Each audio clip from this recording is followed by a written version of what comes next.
तो हमने कहा जो गाय हरी होती है, गैबार उसको युक्ति से देखिए कैसे सीधा करते हैं। गाय के गला में लकड़ी का ढेंग बांधती है। गाय फसल की ओर भागती है, गला में जो लकड़ी का ढेंग है तो खटाखट खटाखट खटाखट चोट लगता है। चोट तो लगता है। गाय सोचती है कि ये क्या है, गाय में हमारा पैर थकू चुकी।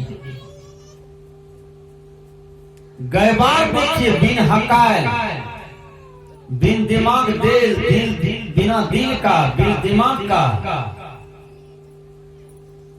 बिना परिश्रम के एक ही युक्ति से गाय के दोष को हरण कर लेगा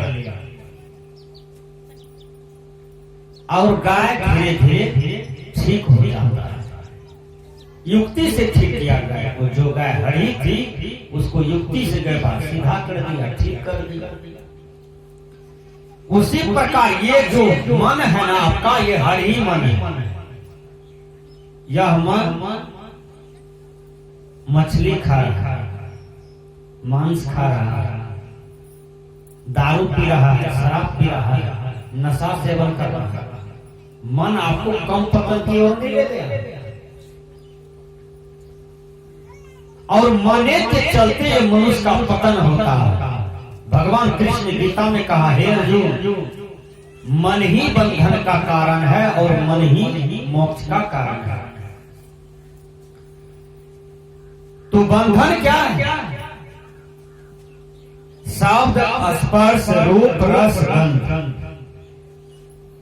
आंख, नाक, कान, जीभ, चाम, त्वचा, ये सारे बंधन हैं जो जीव के ऊपर में भोग का आवरण है। सबसे बड़ा भोग का आवरण है देहादी भोग। सदगुरु कबीर ने कहा, नारी रचनते पुरुषा, पुरुष रचनते नार, पुरुष ही पुरुषा जो रचेते बिरले संसार। हम आज ही केवल नर नारी नहीं, आपके जन्म, मेरे जन्म कितने हो चुका है।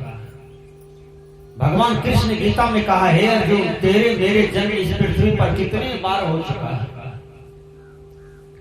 भगवान बुद्ध ने कहा कि मैं तो कितना जन्मा हूं, कितना मरा हूं, करोड़ों नहीं, असंख्य नहीं, कहा नहीं जा सकता है।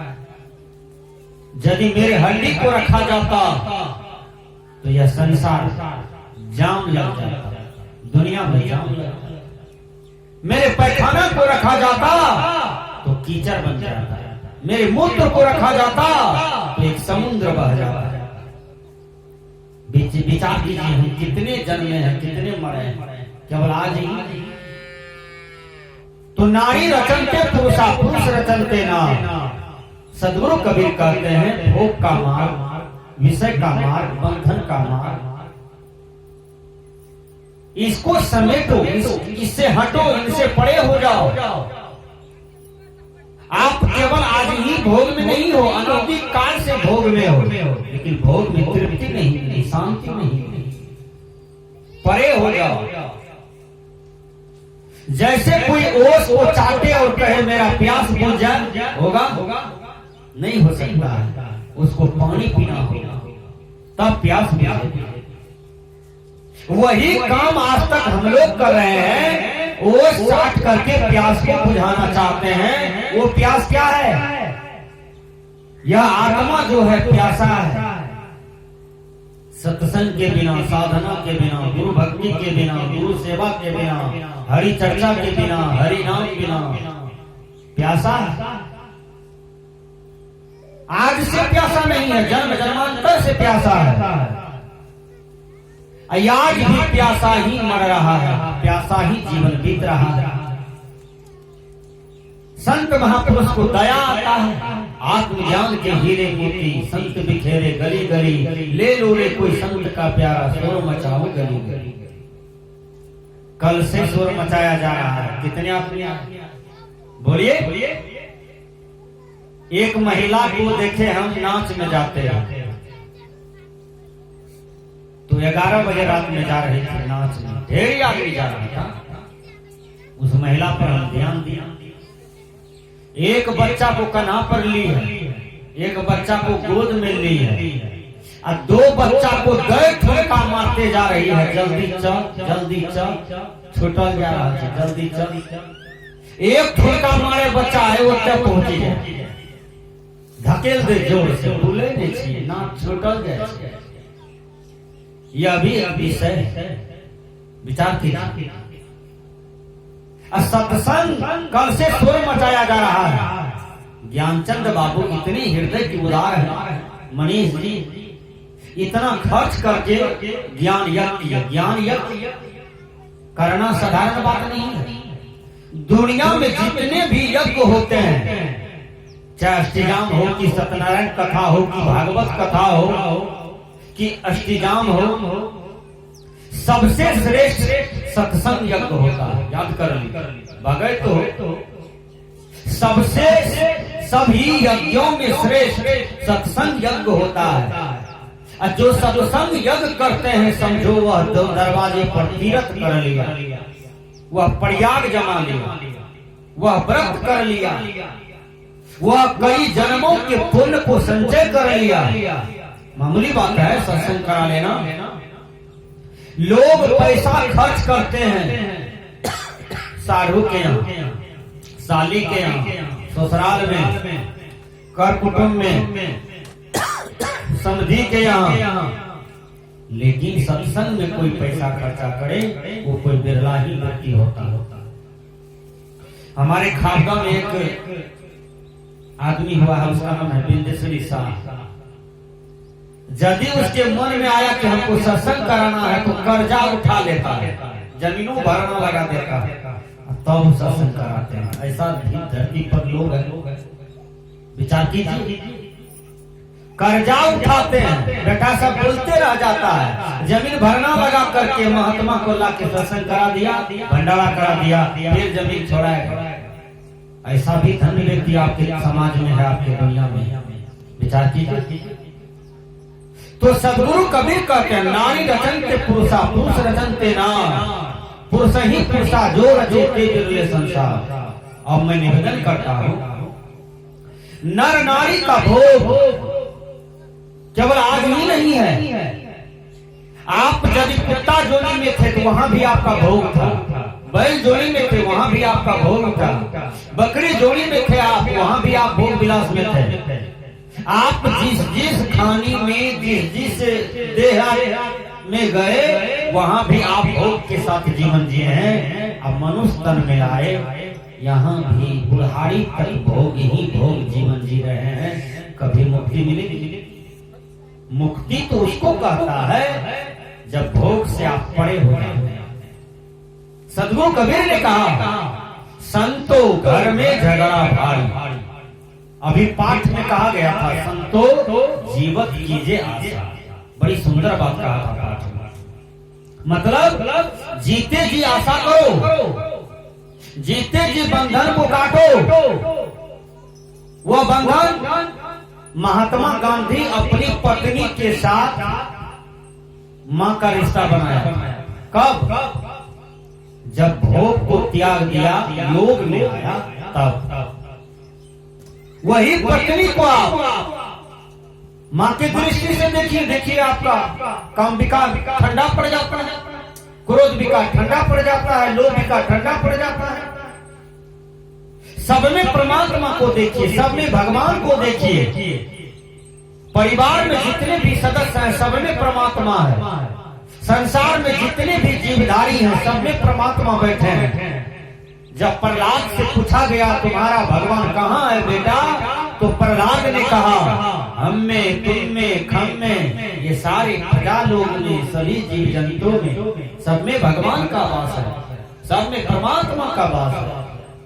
भगवान कृष्ण गीता में कहते हैं, हे अर्जुन, ये संसार में जितने भी जीव है उसमें मैं ही निवास करता हूँ। इसका मतलब सब में आत्मा है, सब में परमात्मा है, सब में भगवान। जिस बकरी को पकड़ करके काट देते हो, उसका मांस खाते हो, क्या उसमें भगवान नहीं है?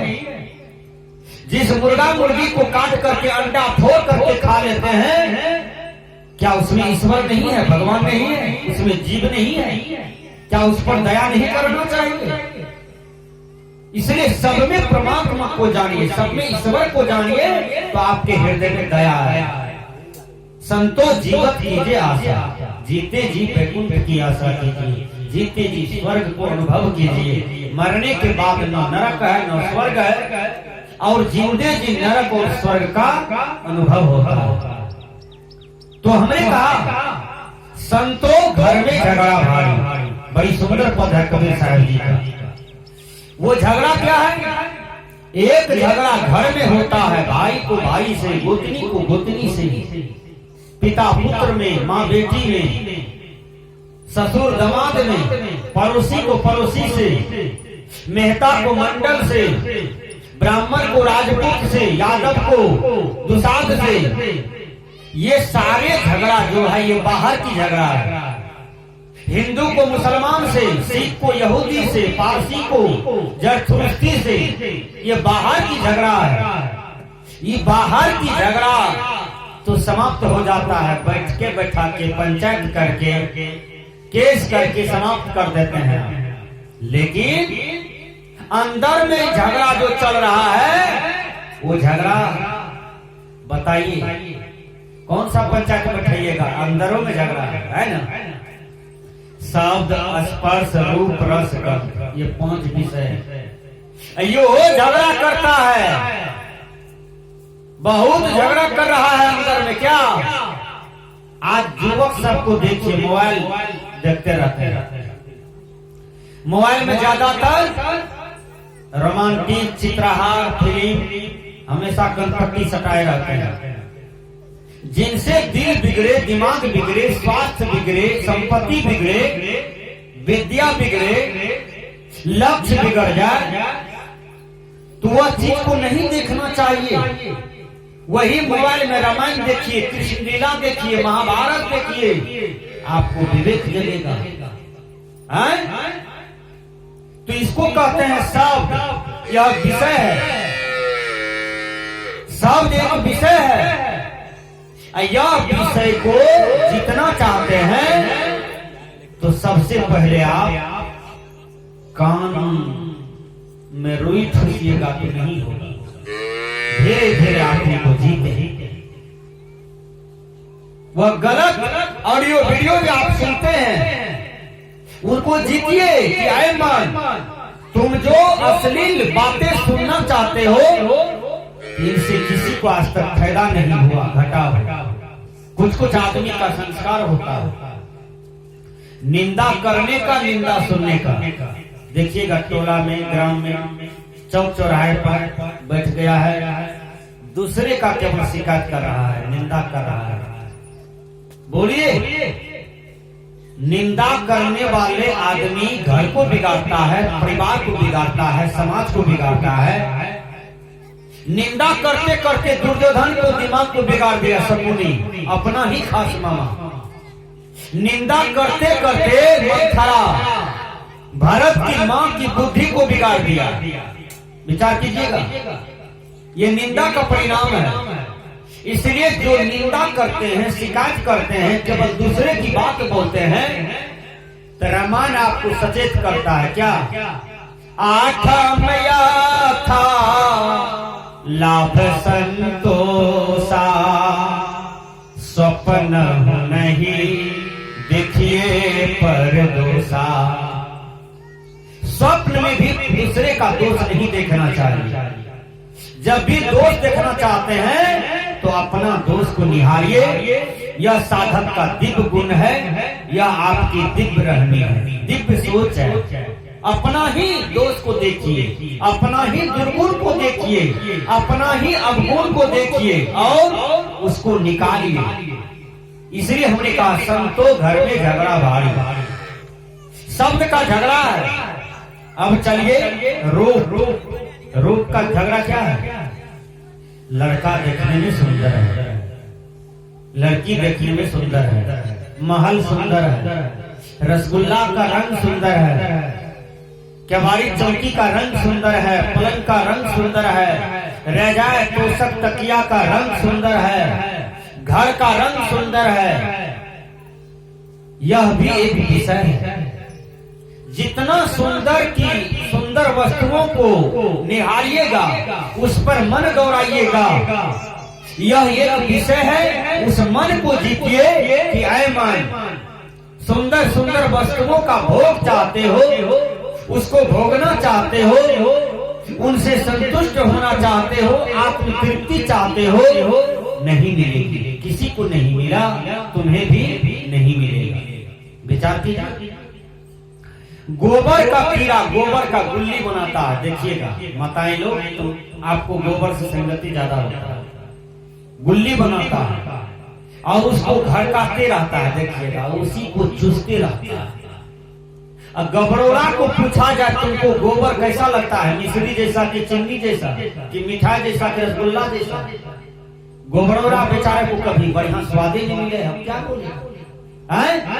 वही दुर्दशा यह मानव का विषय गोबर जैसा है, विषय गबरोड़ा कीड़ा जैसा है। इसलिए ऐसे विषय का त्याग करना चाहिए। तो रोप का जो चिंतन करते हैं, रोप इस प्रकार से है जैसे महाकार को आपने देखा होगा। महाकार देखने में बहुत सुंदर लगता है, ऊपर सुंदर है, लेकिन भीतर फोड़िए तो कुत्ता का पैखाना है, काला है अंदर। उसी प्रकार ये सांसारिक रूप है जो देखने में केवल सुंदर है, लेकिन अंदर मलमूत्र पड़ा हुआ। यह शरीर मुक्ति का साधन है। इतना ही केवल मान के चलिए कि मुक्ति का साधन है। साधन धाम मोक्ष करी द्वारा, मोक्ष का साधन नर्तन यह शरीर। लेकिन यह शरीर को अंदर में झांकिए तो क्या क्या है? हड्डी है, खून है, पानी है, कफ है, पीत है, थूक है, लेर है, पोटा है, पैखाना है। कौन चीज शरीर में बढ़िया है? को आदमी हाथ उठा के बोलिए कि शरीर में ये चीज बढ़िया है, हमको जो बढ़िया लगता है खाने में, बोलिए। ये यही शरीर का पैखाना है। किसी को नीक लगता है सुनने में? यही शरीर का मूत्र है, सुनने में बढ़िया लगता है। यही शरीर का कमची है, नेटा है, खटास है, किसी को बढ़िया लगेगा? बोलिए, कोई आदमी बोलिए हाथ खड़ा करके कि बढ़िया लगेगा। तो शरीर केवल देखने में सुंदर लगता है ऊपर, अंदर में एकदम मल मूत्र टट्टी पैखाना पेशाब से भरा पड़ा है। यह कोई शरीर निक नहीं है। इसलिए शरीर को समझिए मुक्ति का साधन है, मोक्ष का साधन है, और शरीर में कहीं कुछ नहीं है। शरीर की यही विशेषता है, जब मुक्ति का साधन। विचार की या की मुक्ति वाला शरीर पाए हैं, इस शरीर से क्या क्या कर रहे हैं? गुरु महाराज कहते हैं चोरी नहीं करना, झूठ नहीं बोलना, नशा नहीं खाना, बेविचार नहीं करना, हिंसा नहीं करना, यह 5 पाप से अलग रहना। तो करना क्या है? सत्संग नित्य ध्यान नित रहिए, करत संलग्न हो। गुरु महाराज 2 चीज पर जोर देते हैं, सत्संग पर और नित्य ध्यान पर, कि सत्संग करो और प्रतिदिन ध्यान करो। ये 2 चीज पर गुरु महाराज जोर देते हैं।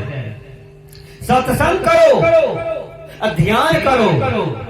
जब सुबह आप जगते हैं तो क्या सब करते हैं? ध्यान करना चाहिए कि नहीं? नाम लेना चाहिए कि नहीं? परमात्मा का जपन करना चाहिए कि नहीं? झाड़ू पकड़ते हैं, आंगन बोलते हैं, द्वार बोलते हैं, बर्तन चौका लगाते हैं और छोटका बर्तन में चाय चढ़ाते हैं। यह को बार परमात्मा का नाम नहीं लिए। ये बाबा लोग मुंह में लेर है, पोटास है, मुंह से लेर बहा है, लेर सूख गया, खैनी लेटा करके वही लेर पर डाल रहा है, मुंह ने धोया। विचार कीजिए, यह कितना कुसंस्कार वाला लक्षण है। इतना सत्संग सुने लेकिन खैनी का त्याग नहीं कर पाए, चाय का त्याग नहीं कर पाए हैं। इतना सत्संग सुने, मांस मछली अंडा गंडा को नहीं त्याग कर पाए। कैसा आपका जीवन है? इसलिए संत महात्मा कहते हैं सब स्पर्श रूप रस गंध। अब चलिए मैं स्पर्श की तरफ चलता हूँ। स्पर्श का मतलब नरम गरम, कोमल कठोर, इसका स्पर्शन चाहता है मनुष्य। क्या? अब देखिए